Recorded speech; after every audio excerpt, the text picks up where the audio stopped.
सबसे पहले मैं हमारे ग्राम के सभी लोगों से कहूंगा कि आज हमारे लिए बड़ा सौभाग्य का दिन है कि हमारे गांव में ऐसे मुनिश्री संत पधारे हैं जो विरले ही देखने को मिलते हैं। मैं एक बार सभी से कहूंगा जोर से तालियां बजाकर सुधा सागर महाराज की जय, सुधा सागर महाराज की जय, सुधा सागर महाराज की जय। महाराज जी, आज जैसा कि इस गांव का नाम सतनपुर है, पूर्व में यहाँ इसे संतनपुर के नाम से जानते थे, लेकिन आज हम वो भाग्यशाली लोग हैं यहाँ पे कि आपने आपके चरण कमल यहाँ लाकर हमें इतना सौभाग्यशाली बना दिया कि सतनपुर का जो पूर्व नाम संतनपुर था, यहाँ संतों का आज डेरा लगा हुआ है। इससे बड़े सौभाग्य की बात हमारे लिए कुछ भी नहीं है। और जैसा कि संत और महात्मा और ईश्वर की जो कृपा होती है, आपके आने से पहले यहाँ हो गई। यहाँ का हर किसान बिल्कुल निराश बैठा था, पानी खुलने का नाम नहीं ले रहा था। आज आपके आते ही यहाँ पे ट्रैक्टर चल रहे हैं, खेतों में बुवाई हो रही है। महाराज जी, ऐसी कृपा सदैव हम पर बनी रहे, यही हम आपसे आशा रखते हैं कि सतनपुर पर और ग्राम पंचायत पर और आसपास के गांवों पर आप तो प्रभु हैं, आपकी कृपा दृष्टि तो सदैव सभी पर है। हम चाहते हैं कि हम पर भी एक कृपा दृष्टि हमेशा बनाए रखें महाराज जी। और मैं हमारे गांव के सभी लोगों से कहना चाहता हूं कि मेहमान लोग जो बाहर से आए उन्हें आगे आने दें और हम सब लोग पीछे रहें और इनकी सेवा में रहें। ये हमारा धर्म है और सौभाग्य है। इस सेवा लाभ से पीछे ना हटें। सभी लोगों से अनुरोध है कि हमारे ग्रामवासी पीछे हो जाएं और मेहमानों को आगे आने दें। महाराज जी, मेरी एक जिज्ञासा है और ऐसा प्रश्न है जो कि मैंने इन्हीं शब्दों में साथ में रख दिया था कि बस ऐसी कृपा हमारे सभी लोगों पे बनी रहे कि सभी खुश रहें और आपकी कृपा आशीर्वाद हमें सदैव मिलता रहे। ऐसा हमारे सभी ग्रामवासियों को भी आपकी कृपा से कुछ ऐसे आपका जो मार्गदर्शन ऐसा मिले कि इनके जीवन संवर जाए, यही मेरी प्रार्थना है। मैं समूल क्षेत्र की कामना आपसे करता हूं, कुछ ऐसा हमको आशीर्वाद दें जिससे हम कृतज्ञ हो जाए महाराज जी।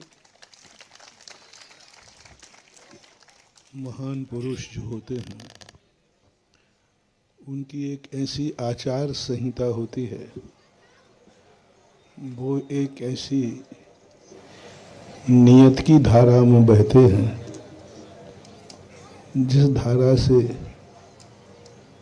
वो लोग जो महान पुरुषों तक नहीं पहुंच पाते हैं, महान पुरुष उनके पास पहुंच जाते हैं।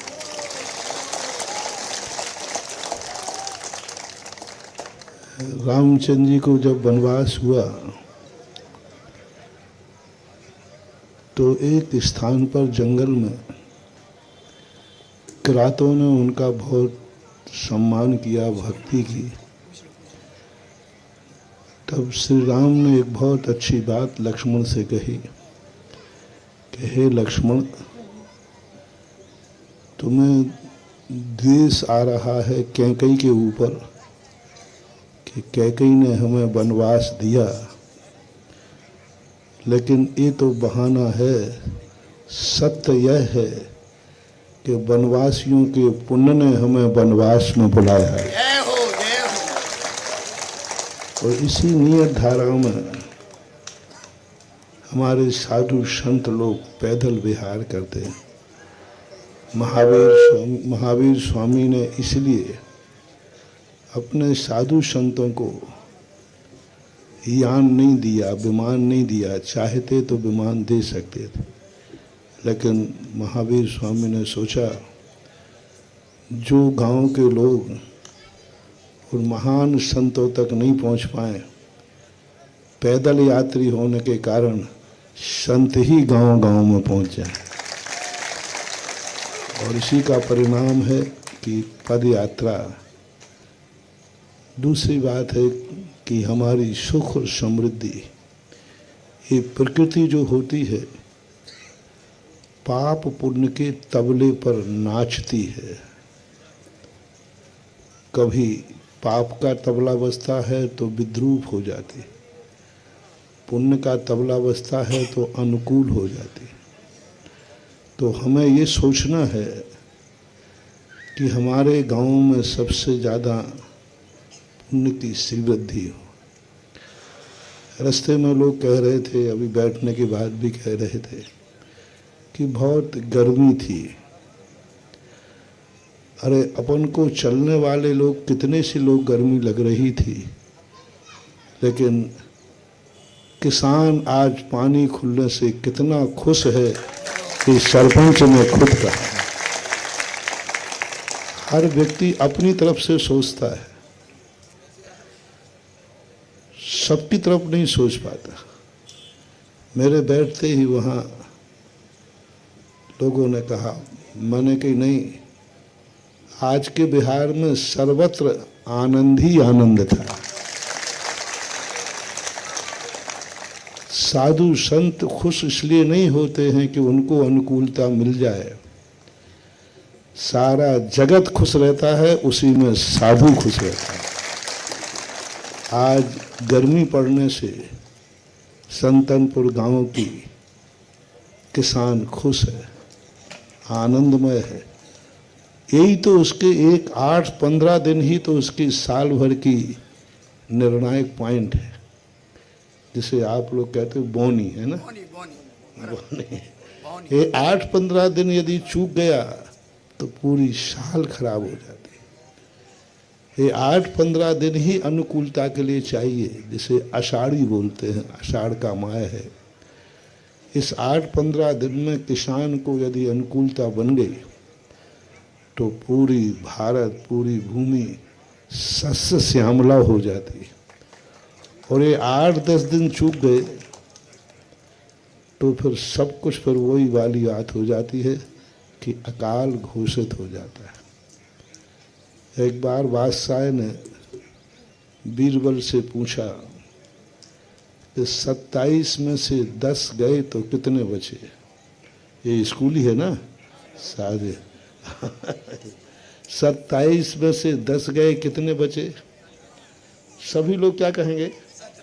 17 बचे। अब इतना आपको सोचना चाहिए। महाराज पूछ रहा है तो क्या महाराज इतना बुद्धू है कि नहीं जानता? राजा पूछ रहा है कि 27 में से 10 गए तो क्या बचा?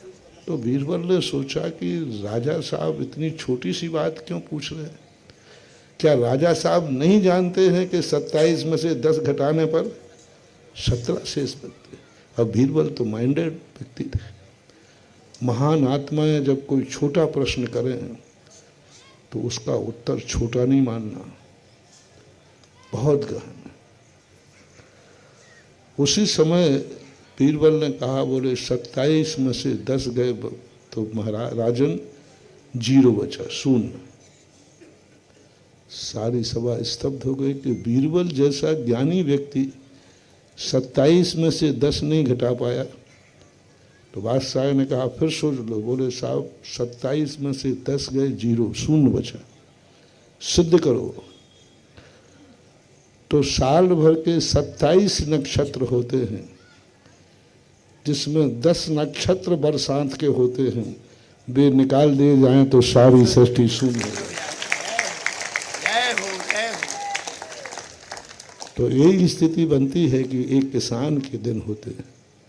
आज मुझे गर्मी चलने में जो थकान थी, सरपंच का आनंद सुनकर के मेरी थकान दूर हो। जय हो, जय हो, जय हो। ये हर व्यक्ति अपनी सोच रहा था। गर्मी बहुत है, रास्ते में डामर रोड गर्म भी था, लेकिन मुझे इससे भी कठिन अंगारों पर चलना पड़े तो मुझे मंजूर है।